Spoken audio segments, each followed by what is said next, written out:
Welcome to the Tourism Hub podcast, a podcast devoted to you and your excellence, providing inspiration and education for the entrepreneurs, experience makers, and excellence seekers of our industry to take your tourism business and career to a whole new level. Relax.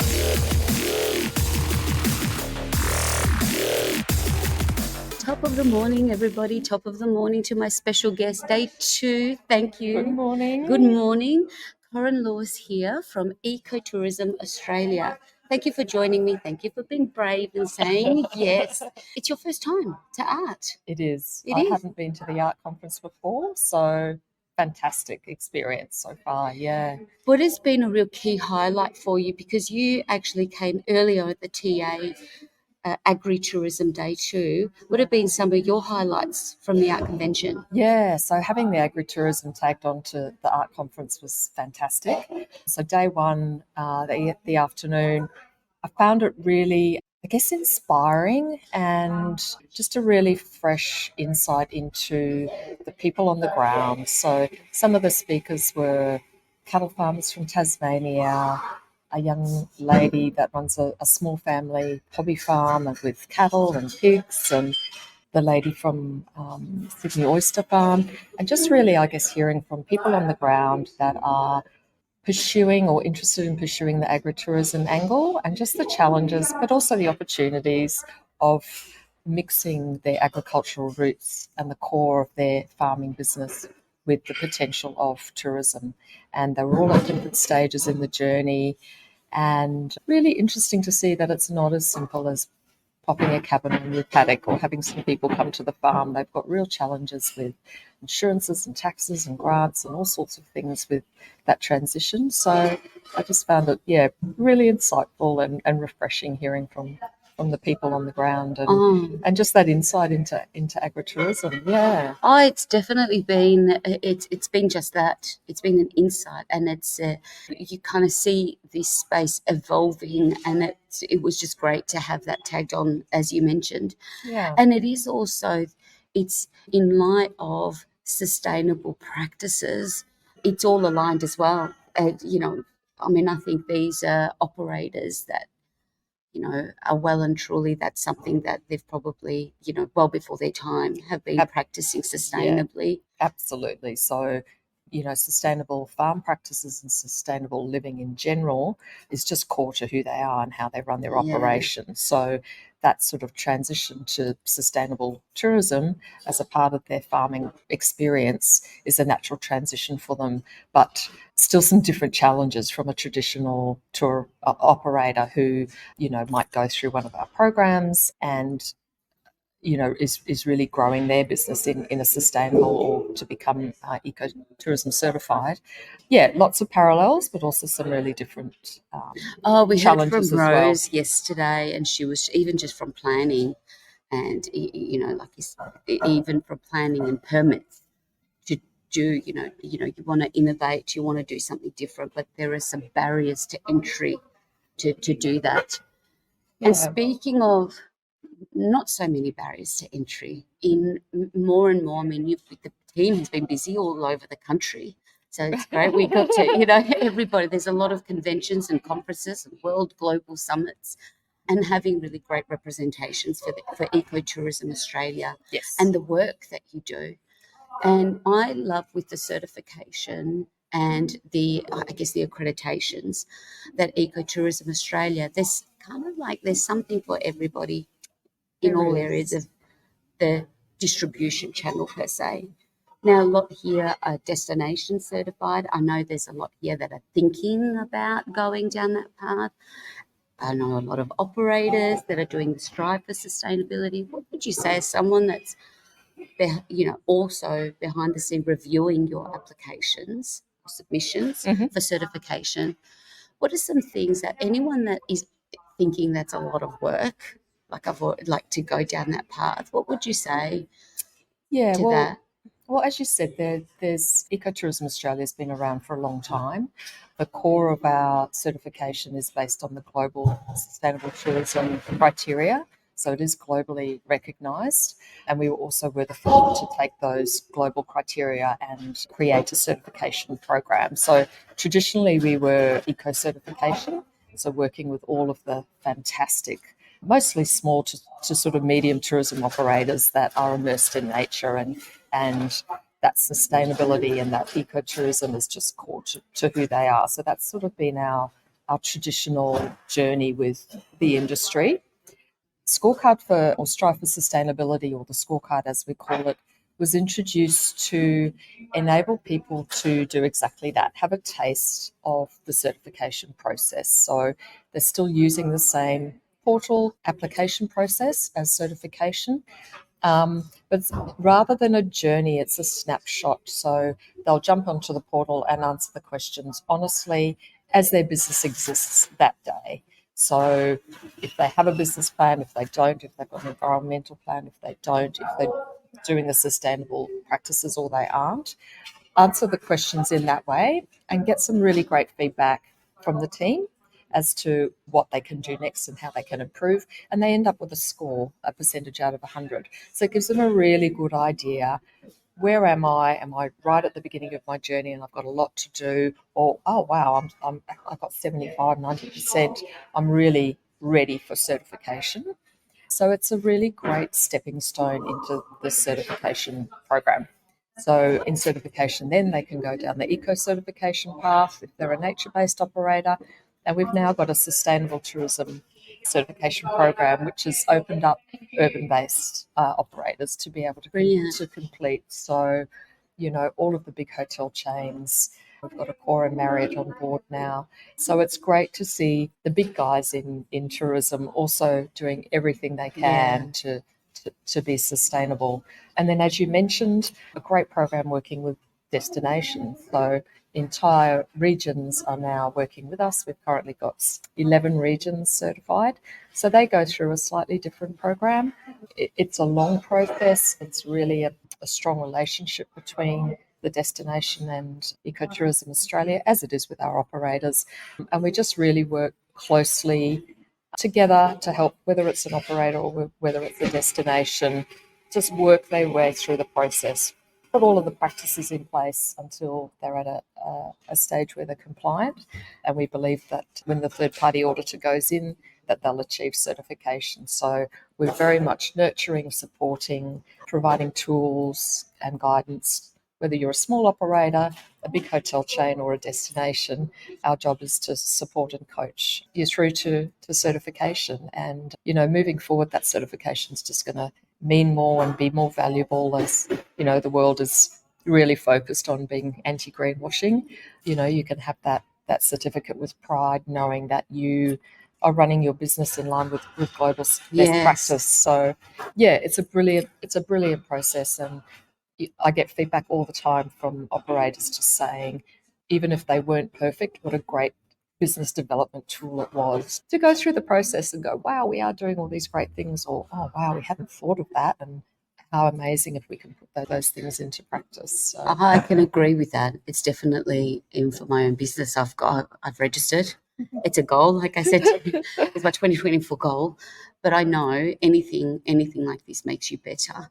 But as a collective, even as a destination, and that was my next question. How do you measure that? But you do work with partners to come in to help you with the audit for a destination certification. So everything is credibly certified with that global stamp. Yeah. So for the integrity of the program, because we're so involved with our operators and our destinations in helping them through the process, for the integrity of the program, we need those professional third-party auditors to go in and with fresh eyes and actually confirm compliance and certification. So everybody, you know, understands that it's really authentic and genuine, and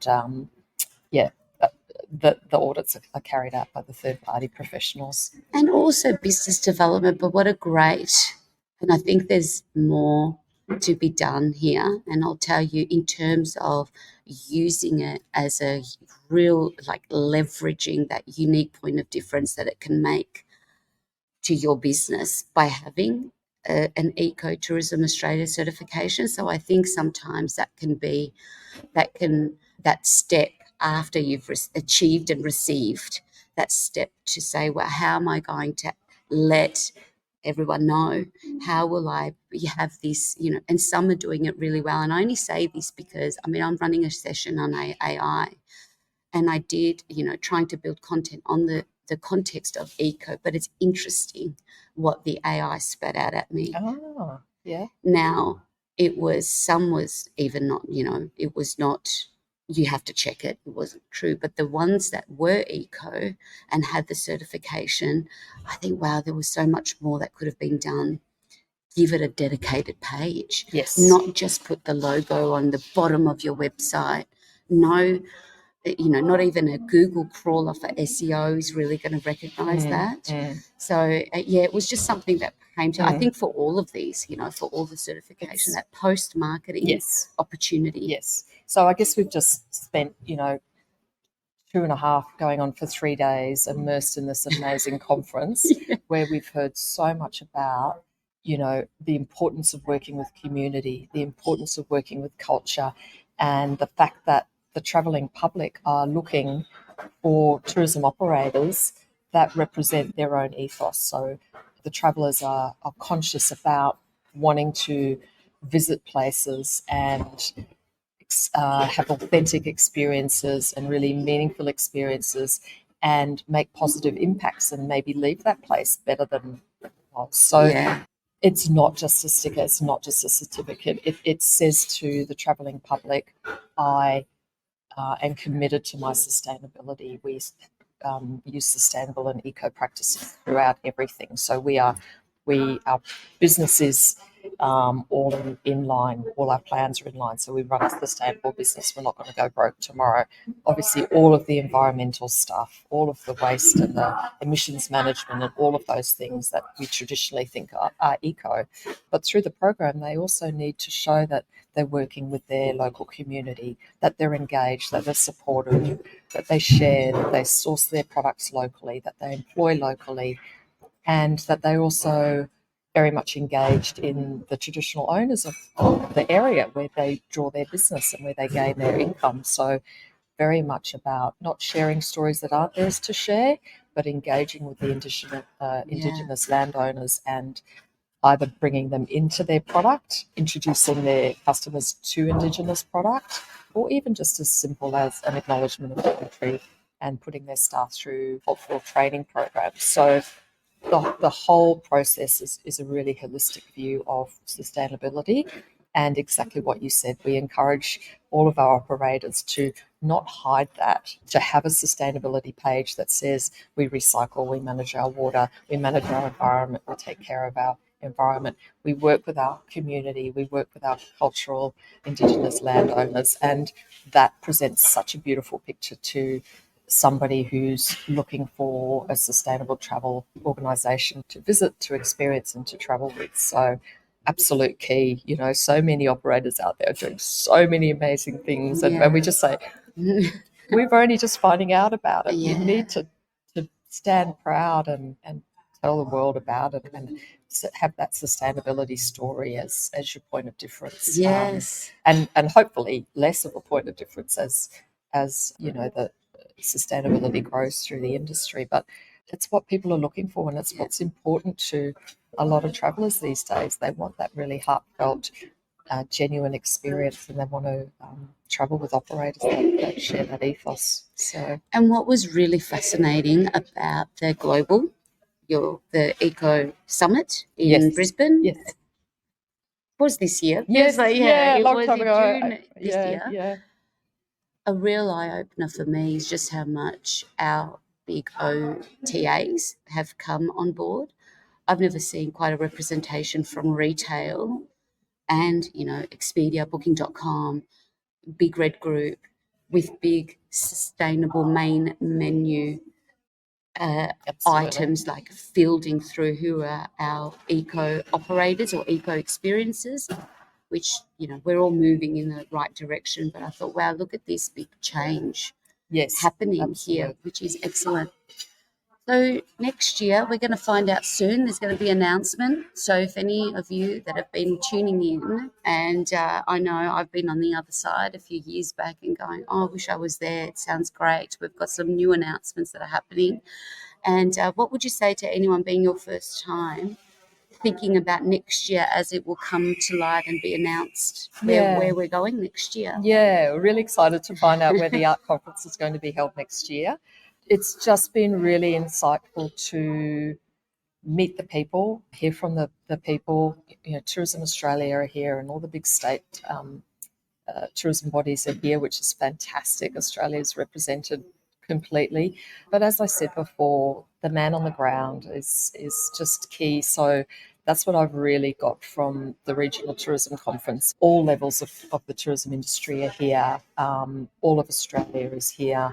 And we have to work together. There's been a lot of talk about top down and bottom up, and just really working together.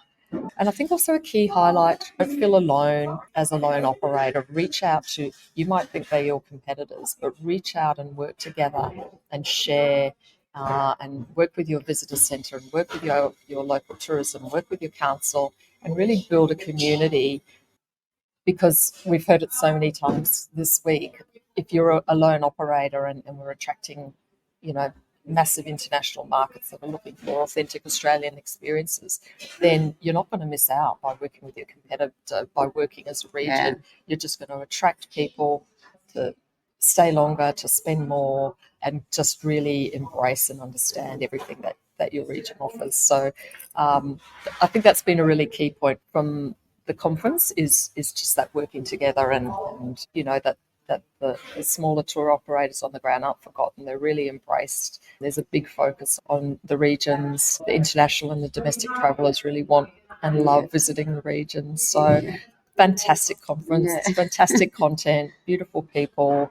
It's been amazing. I'm so grateful that I've been here and I can't wait to go next year, and we'll find out where it is next year. Yeah, no, really fantastic. I'm grateful you've taken the time to share your wealth of knowledge. All the best as you continue on the mission, and we'll see you next year, and which is soon to be announced. Yes. All right, thank you everyone for joining Top of the Morning, and we'll be back with some more humans of regional and Australian tourism. Bye for now. Thank you. Thanks, Bye. Corinne. Relax.